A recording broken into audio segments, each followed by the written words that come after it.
two things we need is a good microphone and enough sheep. With enough sheep, you can do anything in this world.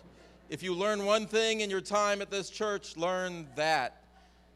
Count your sheep like you count your blessings. I'm Dave Messner. I'm delighted to be here to welcome you tonight. This is the Mainline Unitarian Church. This is Christmas Eve, 2022. I am so delighted to see so many sheep and other mangy and manger animals in this place. Not mangy, right, silly? I have silliness because this is absolutely my most favorite holiday, and I'm so grateful that you're all here. What's that? The pig is speaking. Hold on. What did you say? Now shy. Okay, so I want to say on Christmas Eve, this is not only my favorite holiday, I think it's our holiday, because I feel like Christmas is about hope and about generosity and about love of the creatures and people around you, those that you know and those that are strangers. And that, more importantly, really is, I hope, what you take away from all your years in this church. Some of you have 5 years in this church, some 10, some 80.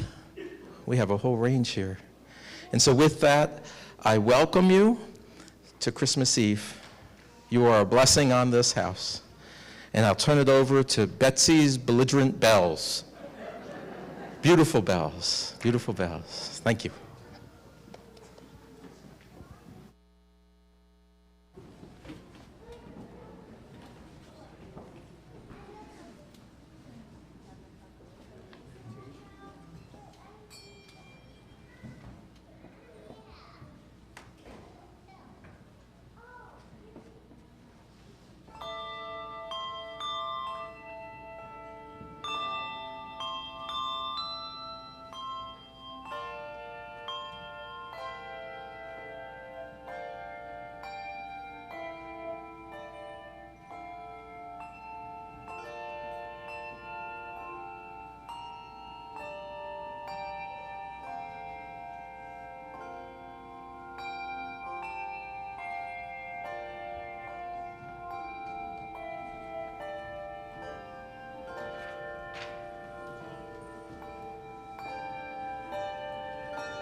Christmas proclaims its ancient, enduring summons. Goodwill to all people, everywhere. You can't stop a day like that with a little hardship or greed or injustice. It will show up anyway, shining the light of a midnight star into the darkest places of our collective lives. Do not underestimate the power of the manger and the hope it holds. The Christmas song of the angels is not as innocent as it sounds. It has turned the world upside down before now. It still can. This was written by Kendall Gibbons.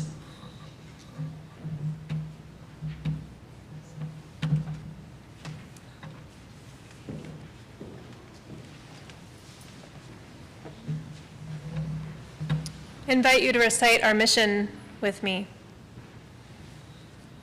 Together, we transform lives through love, service, and our welcoming faith. Please rise as you're willing and able to sing our opening carol, Angels We Have Heard on High.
I cannot resist to continue to use Christmas as a bit of a pedagogical tool, and this a bit of a schoolhouse, right, about how we ought to live with each other. One thing I want to say about church, if you ever find yourself and it's cold outside, have you ever been in a place where it's cold outside? You probably don't know because you live in a subtropical climate. But I have been some cold places when it gets really cold, and you better have what? You need mittens. It's good to have a coat. It's important to have a hat. A whole bunch of things. If you ever find yourself outside and it's cold and you need one of those things, where can you go? Home. That is a good idea. That is a good idea. You just take out your cell phone and you call mom and you just say, I forgot my mittens. I forgot my mittens. I forgot my sheep outfit. And can you bring it to me? And what if you can't call home? Another place you could call is here. If you needed a coat, if it's wintertime and you needed a coat or some new mittens, you can always come to church and say, I could use some mittens and a coat. What do you do if you're outside and you have nowhere to stay? Church, I hope, is also one of those places you could, oh, I'm sorry, you had an answer. What do you do if you don't have a place to stay and it's cold outside? Live in a box. That's an idea. So one of the options you have, and you all have this option, is to live in a box. If you don't have a box, talk to me. We'll have a lot of extra boxes, and so you'll have a place to stay. Joking aside, it's a good idea. It's a good idea. Joking aside, if you find yourself without a place to stay, without the clothing you need, without food to eat, without money for the heat bill, you can come to the church, and you can talk to me privately. You can send me a note. I'm revdave@mluc.org. This is for everyone who's listening, everyone who's here, and your neighbor, meaning at home, your neighbor. It's not about matter of the membership book. It's a matter of one of the enormous gifts we have is an abundance of resources, and we could share so none of our neighbors would be cold. So we have a minister's discretionary fund, and that means that when people are in moments of crisis with the material goods of living, that's it, heat, clothing, they're about to evict me, those sorts of things, people can come privately. And I can be a conduit of our generosity and say, we can help you this month. We can help you. So I'm pitching this not just as the ramp up to an offering. We're going to collect and we put money in a basket to share, and we do that every week, and that's important. But I really want to say, I'm not just asking, I'm offering, right? We're not just asking, we're offering that if you have need, you speak up. I worry we are more often eager to give when we have plenty than we are to ask for help when we have nothing. Isn't that a funny problem to have? You'd think it would be the reverse, but it's not. So if you ever have need, you speak up, and you have people right next to you who are willing to help. And so with that, I thank you for your gifts. Tonight's offering will go to the minister's discretionary fund, that no one be cold, no one be hungry, no one sleep in the barn on a night like this. It has something to do with the Christmas story, but I'll let you work that out through the pageant. Bless you.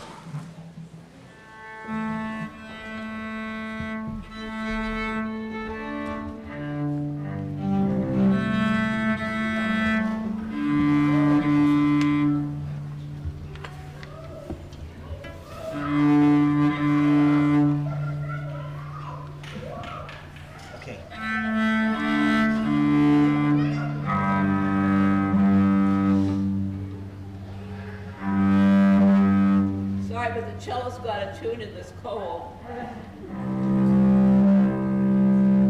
You want this?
It's okay to wait for the really good things.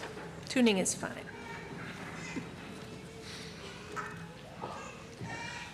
On this night, in churches and homes and other places all over the world, the story of a baby's birth is read aloud. It is the story of Jesus' birth, as told in the books of Luke and Matthew from the New Testament, the Nativity story.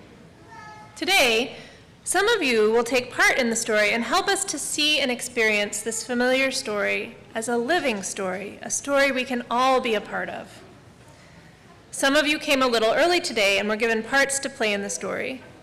We have animals for the barn, some sheep and shepherds, and we'll also need some angels, although I expect we have some already because somebody always wants to be an angel. But angels are often unexpected. So if you weren't expecting to have to arrive early to get a part, or if the unexpected happened and you didn't get here early, even though you meant to, listen for the part of the story where I ask for volunteers to be angels, and raise your hand. We've had some help from our costume elves, Linda Farr and Joanne Rose, in getting everyone a costume, and they will help our angels get their costumes when the time comes. If you are taking part in the story, our stage managers are Kathy Landay and David Hucker. Do you guys want to stand up so people know who you are? There they are. And they will show you where to stand in the sanctuary when the time comes for your character to be on stage. As I read the story, listen carefully for directions about what to do.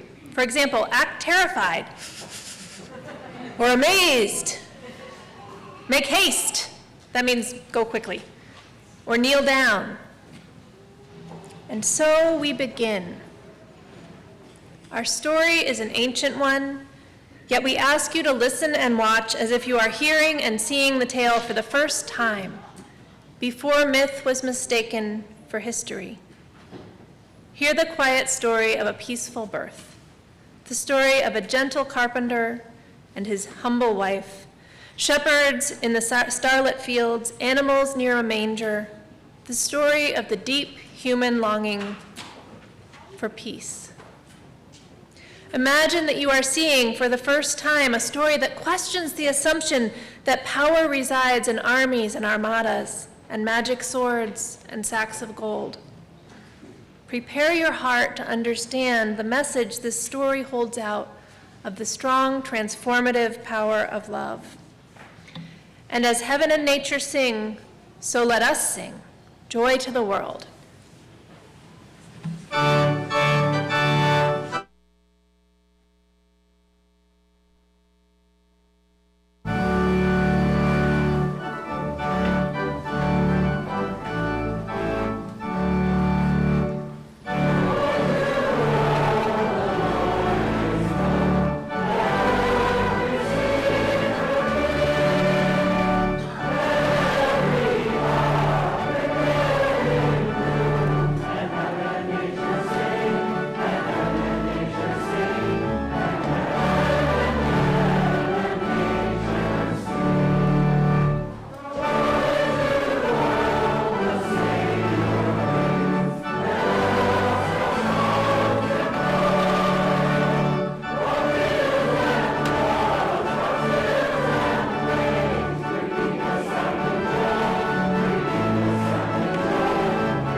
Once upon a time, and far away, the fierce and strong armies of Rome conquered the world. And the head of the Roman armies, Caesar Augustus, decided to have all the people in his empire counted and registered. And so it was decreed by Caesar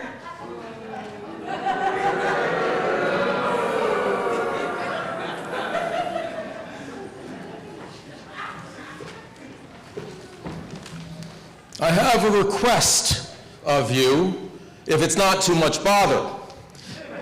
I want all of you to go to the city or town where you were born and be counted and registered. It's not really a request. Thus saith Caesar.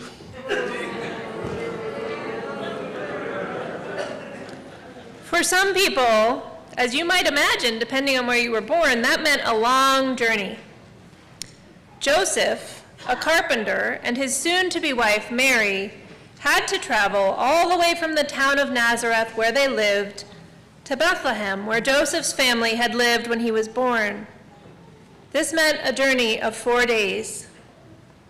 They knew the journey would be slow and difficult because Mary was expecting a baby very soon. It would be very uncomfortable, both walking and riding on their donkey, but they brought their peacock along just to make it more cheerful. They started on their journey traveling by day and sometimes through the dark nights, which were lit only by bright stars. Stop right there. That's your spot. So do we have some stars here this evening? Would you stars come up and stand like right over there in front of the big, huge wreath with the bells on it? I feel like we had more than one star. I saw another hat, but maybe we've only got one. That's all right. This is a very bright star. So could you stand right up there? Yes, thank you. Okay. And we're going to sing O Little Town of Bethlehem, which talks about stars. So everyone rise.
When Mary and Joseph got to Bethlehem, they were very tired.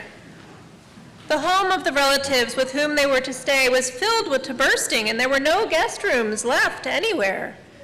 Joseph couldn't find any place for them to stay, although the peacock went off looking. At last, their host said, "We need our host." Okay, here she comes.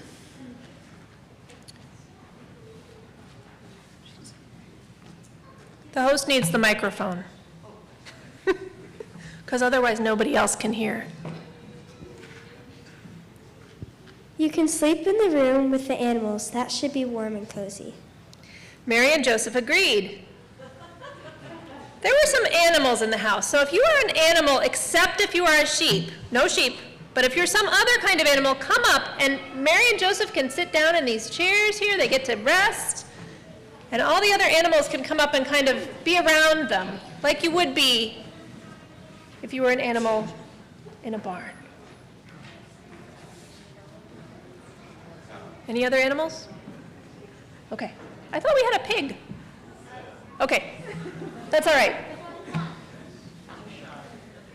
That's fine. Let's see. Where are we? Okay. The animals welcomed the presence of Mary and Joseph into their cozy home. Perhaps they knew, even before Mary did, that the time had come for Mary's baby to be born. So we have a baby somewhere. Oh yes, the flamingo has the baby.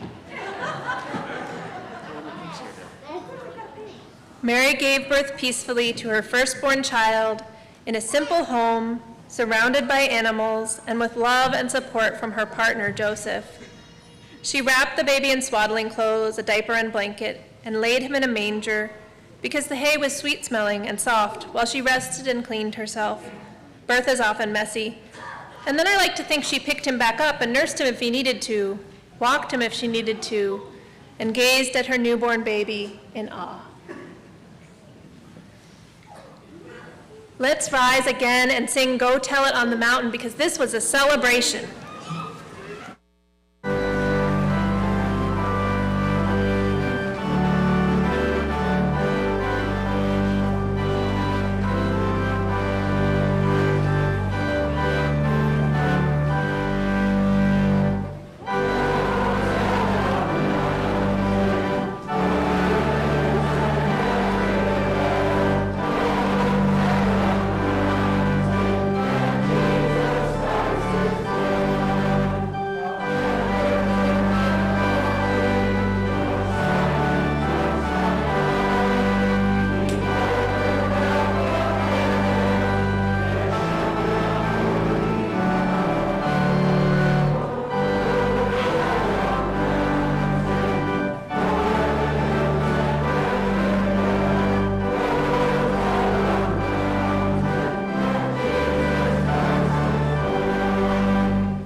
So now it's time for the shepherds and the sheep. So if you're a shepherd or a sheep, head over there to Kathy.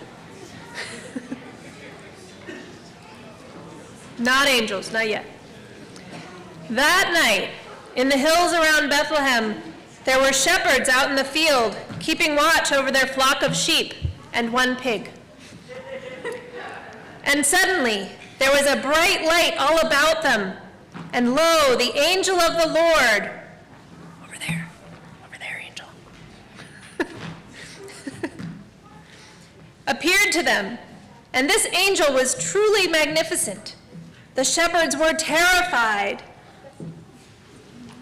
But the angel said to them, you need the microphone.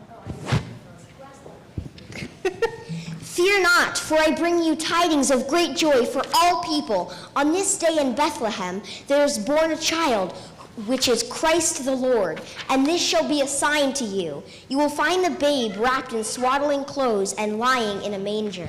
So we do need lots of angels. And this is the opportunity for anybody who hasn't participated yet in our nativity play but would like to, including adults. You don't have to be a kid to be an angel. To raise your hands, or just head back to the back of the sanctuary, and our nativity elves will guide you to the atrium to get an angel costume, and then you'll rejoin us for the end of the story. And we have another performance by the Betsy's Bells while we wait. But the angels who are already angels can come up over here with the shepherds and the big angel.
I just want to say, Sam, we may have very few animals up here this time, but you are the most enthusiastic chicken I've ever seen, and it's awesome. That is terrific. Anyway, back to the story. And the angels were saying, and you're going to repeat after me, and just be as loud as you can. You don't need a microphone for this part. Glory to God in the highest heaven. Glory to God in the highest heaven.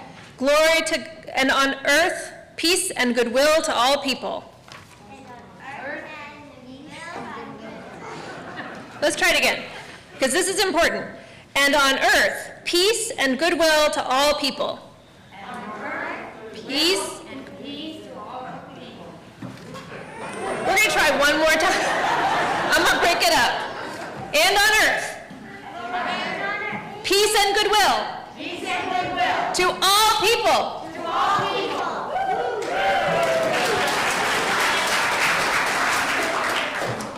And the shepherds said to one another, Oh, let us go now to Bethlehem and see this thing which has come to pass. So the shepherds went with haste and found Mary and Joseph and the babe with the manger, just as the angel had said it would be.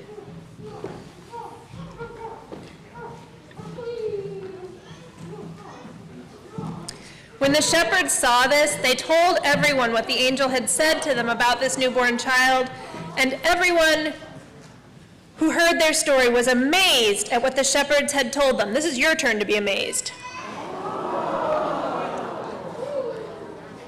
But Mary treasured all these words and pondered them in her heart, and so the shepherds and the sheep knelt around the manger, praising God for all the wonders they had seen and heard. Now, around the same time, 3 wise people from a country to the east noticed a new star in the sky, one they had not seen before. We still have a star in the sky. Where's the microphone, guys? Here you go. They knew of a prophecy about a star and a child being born, so they followed the star, and it led them to the country of Jerusalem. And we're going to sing, "We Three Kings of Orient Are."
wise people asked the king there, "Where is the child that has been born, King of the Jews? We have come to bring him gifts." The king told them to go to Bethlehem, and so they followed the star further, and finally it came to rest over the home where Mary and Joseph's new baby, Jesus, lay resting. Full of joy, the wise people entered the home and saw baby Jesus with his mother, and they knelt down before him. Then, opening their treasure chests, they presented to him gifts of gold and frankincense and myrrh.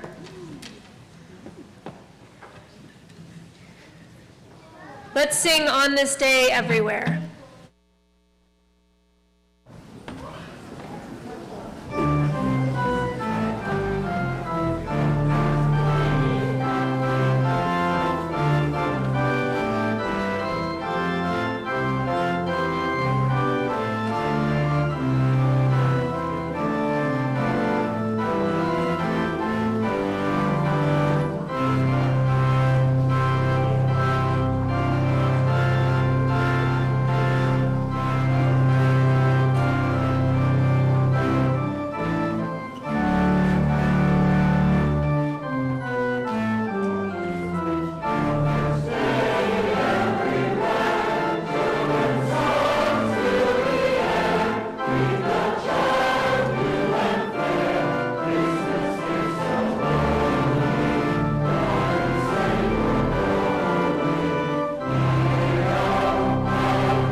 And this is the end of the story of Jesus' birth, but not the end of the story of how that birth and his life and his death changed our entire world. All is calm here, although it's not silent. Each night a child is born is a holy night, because it is the beginning of a new story, a new life that may change the entire world in ways we cannot even imagine. There is love and mystery and wonder in what we see and hear and feel tonight as we tell the story of a baby's peaceful birth. We're going to celebrate this story that we've told together by singing Silent Night while our characters hold their candles, but I need somebody to hit the lights in the back of the room because I forgot to ask anybody to do that. Thank you, Mary. So let us sing together, Silent Night.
tonight be a reminder of magic and miracles.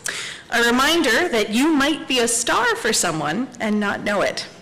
That you might be sitting by a surprise angel and be unaware. That sometimes Mary turns out to be the ministerial intern.